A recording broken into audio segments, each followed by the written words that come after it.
নমস্কার বন্ধুরা, সুমি মহন্ত ইউটিউব চ্যানেলে আপনাদেরকে স্বাগত।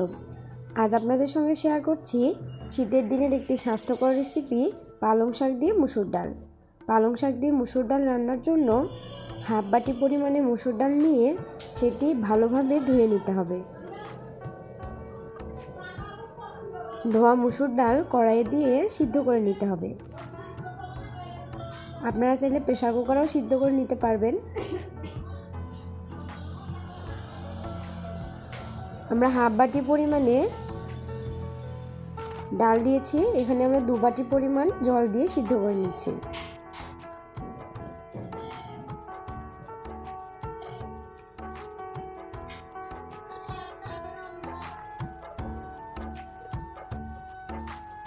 সিদ্ধর জন্য আমরা ডালটি ঢেকে দিলাম। ডাল প্রায় সেদ্ধ হয়ে এসেছে। এবারে আমরা পালং শাক দিয়ে দিচ্ছি।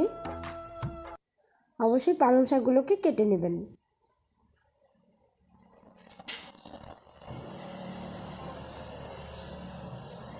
ডাল এবং পালং শাক আপনারা চাইলে একবারেও প্রেসার কুকারে দিয়ে সিদ্ধ করে নিতে পারেন। আমরা প্রথমে কড়াই দিয়েছিলাম, এজন্য আবারও প্রেসার কুকারে দিয়ে দিলাম। এবারে আমরা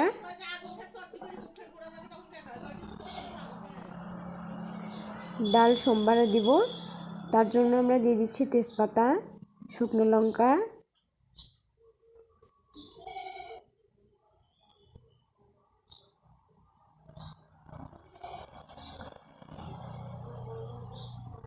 এবার দিয়ে দিচ্ছি গোটা জিরে,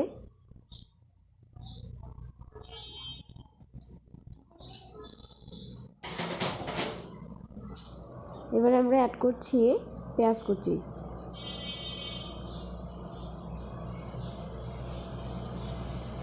এবার দিলাম রসুন কুচি,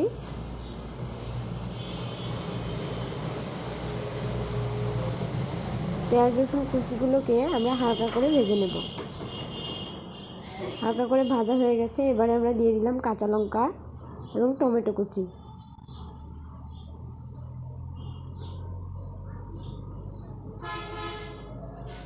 এবার আমরা দিয়ে দিচ্ছি 1 চামচ লবণ, দিচ্ছি পরিমাণ মতো শুকনো লঙ্কা গুঁড়ো, দিচ্ছি জিরে গুঁড়ো, এবারে দিয়ে দিচ্ছি পরিমাণ মতো হলুদ।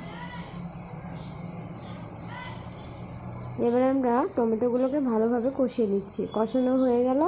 এবারে আমরা সিদ্ধ করা ডালগুলো দিয়ে দিলাম এবং হালকাভাবে নেড়ে নিচ্ছি। খুবই সুস্বাদু এবং পুষ্টিকর একটি খাবার হচ্ছে পালং শাক দিয়ে মসুর ডাল। আপনারা অবশ্যই রান্না করবেন এই ডালটি। এটি অনেক সুস্বাদু ও পুষ্টিকর।